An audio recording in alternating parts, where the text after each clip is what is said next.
Afternoon, good evening viewers, कैसे हैं आप लोग। स्वागत है आपका शेयर बाजार ज्ञान की एक और वीडियो में। और आज की इस वीडियो में हम बात करने वाले हैं जुबिलेंट फूडवर्क्स लिमिटेड के शेयर के बारे में। 481.35 जुबिलेंट फूडवर्क्स का शेयर गिरा हुआ है बहुत टाइम से, और मुझे ये शेयर इन लेवल्स पे बहुत ही अच्छा लग रहा है। रीजन क्या है उसके बारे में आगे बात करेंगे। अगर फर्स्ट इंस्टेंस के अंदर अगर आप देखोगे तो आप ये कहोगे कि जुबिलेंट फूडवर्क्स का जो स्टॉक टू पी रेशो है वो 118 का है। तो 118 का पी रेशो वाला शेयर, जिसका जून का क्वार्टर का प्रॉफिट भी पिछले जून क्वार्टर से काफी कम आया है, 113 करोड़ से घट के 30 करोड़ आया है, वो अच्छा कैसे लग सकता है। साथ ही साथ में जो चार्ट्स आप देखोगे तो चार्ट्स आपको अलग कहानी दिखाते हैं। तो क्या पूरा मामला है, कैसे समझना है, what are the important things to factor, इन सब चीज़ों के बारे में वीडियो होने वाली है। चैनल पे नए हो तो आप चैनल को प्लीज सब्सक्राइब कीजिए ताकि रोज आने वाली वीडियो आपको लगातार मिलती रहे। तो देखिए, मैंने आपको एक प्राइमा फेसी जो वैल्यूएशन है वो बता दी है। स्टॉक पी रेशो 118 है, बहुत महंगा है as per P is concern. Profit जो है इस क्वार्टर का बिल्कुल भी अच्छा नहीं आया, 29 करोड़ का प्रॉफिट इन्होंने शो किया हुआ है। जब आप चार्ट्स देखते हो तो चार्ट्स आपको उल्टी कहानी दिखाते हैं। जो आप ये ब्लू लाइन देख रहे हो, this is the 200 weekly moving average. और जब आप चार्ट बड़ा करके देखते हो तो आप ये रियलाइज करोगे कि जितने भी अच्छे शेयर हैं जो मल्टी बैगर बनते हैं, वो आपको ना ये 200 वीकली मूविंग एवरेज के पास में हमेशा एक अच्छी बाइंग अपॉर्चुनिटी देते हैं। ये 2016, 2017, 2018 के आप तीनों सालों का मैंने यहाँ पे रेड मार्क किया है। आप देख सकते हो कि 100 रुपए का शेयर था, उसके बाद में 900 रुपए तक भी गया है, और अभी दोबारा ये 460, 470, 480 के करीब घूम रहा है। And I think it is a fantastic opportunity. क्यों, अब मैं आपको वो समझाता हूँ। तो आपको समझना पड़ेगा पहले कि नंबर्स में कहाँ पे कमी आ रही है। जब हम बात करते हैं पी रेशो ऑफ 118, अब पी रेशो डिसाइड कैसे होती है। पी रेशो का मतलब होता है price divided by earnings. Earnings अगर कम आएंगी तो, और प्राइस अगर उसके हिसाब से नीचे नहीं जाएगा, तो पी रेशो हमेशा ही ऊपर रहेगा। ठीक है। तो अगर पी रेशो नीचे आना है तो उसके दो तरीके हैं। या तो प्राइस नीचे आ जाए, जुबिलेंट फूडवर्क्स का 480 का शेयर और नीचे आ जाए, या तो अर्निंग ऊपर चली जाए। तो अब हमारे को ये देखना है कि किस चीज की संभावना ज्यादा है। तो उसके लिए आपको थोड़ी सी बातें समझनी पड़ेंगी। जुबिलेंट फूडवर्क्स करती क्या है। आप जानते हो डोमिनोज पिज्जा का जो ब्रांड है वो एक्सक्लूसिवली जुबिलेंट फूडवर्क ओन करती है, इंडिया में, बांग्लादेश में और श्रीलंका में।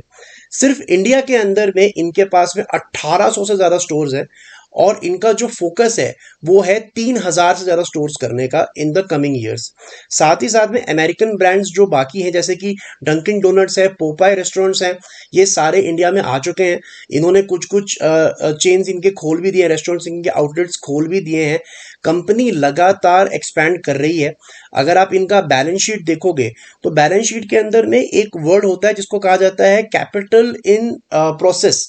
जो कैपिटल वर्क इन प्रोसेस है, जिसको CWIP बोला जाता है, उसको अगर आप देखोगे तो वहां पे सबसे ज्यादा CWIP इस टाइम पे है 184 करोड़ का। यानी कि 184 करोड़ इन्होंने लगाया हुआ है ऐसी चीज के अंदर में जो अभी तक रेवेन्यू के अंदर में काउंट नहीं हुआ है। अल्टीमेटली CWIP जो कैपिटल वर्क इन प्रोग्रेस है वो अल्टीमेटली जाके रेवेन्यू में ही मिल जाता है, और आपका रेवेन्यू बढ़ जाता है। ये हो गई दूसरी चीज। तीसरी चीज, अगर आपको जो मैंने वीडियो के स्टार्टिंग में बताया कि नेट प्रॉफिट बहुत कम आया था, इनका 29 करोड़ का नेट प्रॉफिट जो है आया है जून के क्वार्टर के अंदर में। पिछले जून से कंपेयर करोगे तो 100 करोड़ से घट के 29 करोड़ पे आया है। अब ये देखने में बहुत अजीब लगता है, लेकिन अगर आप थोड़ा डिटेल में देखोगे तो आपको इसका भी समझ में आएगा लॉजिक क्या है। देखिए, ऑपरेटिंग प्रॉफिट जिसको हम एबिटा बोलते हैं, एबिटा यानी कि earning before interest, depreciation and amortisation, इसका मतलब होता है एबिटा। इसको बोलते हैं ऑपरेटिंग प्रॉफिट, यानी कि कामकाजी मुनाफा। वो मुनाफा जो आपने रेवेन्यू में से सिर्फ जो आपके ऑपरेटिंग खर्चे हैं उसको निकाल के आप बचाते हो। तो एबिटा के अंदर में कुछ भी प्रॉब्लम नहीं है। हल्का सा 2% का, 3% का डिप आया मार्जिन के अंदर में, 18% का सिर्फ इस क्वार्टर के अंदर में। अगर आप लार्जर पिक्चर देखोगे, अगर आप साल दर साल की पिक्चर देखोगे, तो 20% का एबिटा अभी भी इन्होंने मेंटेन करके रखा है। ऑपरेटिंग प्रॉफिट मार्जिन 1000 करोड़ से ऊपर का इनका ऑपरेटिंग प्रॉफिट है। तो प्रॉफिट जा का रहा है, नेट प्रॉफिट क्यों 270 करोड़ आ रहा है? उसका आंसर है डेप्रिसिएशन। डेप्रिसिएशन इनका बहुत ज्यादा दिख रहा है, जो कि 514 करोड़ इन्होंने ऑलरेडी ट्रेलिंग 12 मंथ्स के अंदर में दिखाया है। क्योंकि मशीनरी पुरानी हो जाती है तो इनको वहां पे अपना डेप्रिसिएशन दिखाना पड़ता है। साथ ही साथ में अगर आप पिछले 2 क्वार्टर के अंदर में, जून और मार्च के अंदर में, इनका टैक्स रेट देखोगे तो 47% टैक्स इन्होंने पे किया है, जो पहले 25-28% के करीब था।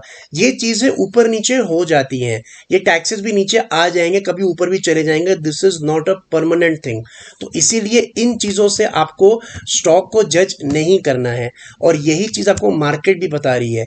अगर आप पिछले 2-3 महीने के अंदर में देखोगे तो स्टॉक ने एक बॉटम बना दिया है यहाँ पे। जब आप ये समझ रहे हो कि स्टॉक का पी रेशो 100 के ऊपर जा चुका है, उसी टाइम पे अगर आप जाके शेयर होल्डिंग पैटर्न को देखोगे तो आप ये चीज पाओगे कि पब्लिक के पास से शेयर्स जो है वो कम हो रहे हैं। 10.63% से लेकर 10.14, आधा परसेंट शेयर पब्लिक से कम होके कौन उठा रहा है? डीआईआईज उठा रहे हैं। हमारे जो म्यूचुअल फंड्स है वो इस शेयर को उठा रहे हैं। तो यहाँ पे it is giving you a perfect opportunity to buy a share like Jubilant Foods for the long term. मैं शॉर्ट टर्म की बात नहीं कर रहा, मैं 1-2 महीने की बात नहीं कर रहा, मैं 2-3 साल की बात कर रहा हूं। आपको ये प्रॉफिट देके ही जाएगा, यहां से शेयर डबल होना ही है when we are talking about 1800 stores versus 3000 stores.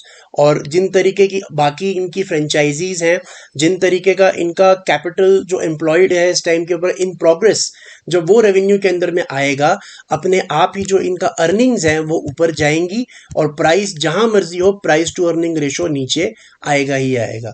So I think there is a big thumbs up for Jubilant Foods. Definitely you should buy it. अभी एक शॉर्ट टर्म अगर मैं आपको सपोर्ट बताऊं तो it would be around the levels of 460, और ऊपर की तरफ में एक रेजिस्टेंस जरूर है जो इसका 200 वीकली मूविंग एवरेज है, 500 सवा 500। अब ये स्टॉक ऊपर कब जाएगा ये तो मेरे को नहीं पता, लेकिन ये आपको खरीदने का मौका अच्छा दे रहा है। लॉन्ग टर्म में वेल्थ अगर आपको बनानी है तो यही फॉर्मूला है। You don't know when the stock is going to go up, but you always know when to buy, and Jubilant Food Works is a buy at these levels. तो दोस्तों ये था मेरा आज का video on Jubilant Food Works. I hope आपको logic level सारे जो नंबर्स की बात करी वो समझ आया। कोई सवाल है आपका तो आप कमेंट सेक्शन में जरूर डालें। मैं मिलूंगा आपसे अपनी अगली वीडियो में, तब तक आप अपना ख्याल रखें, and all the best guys.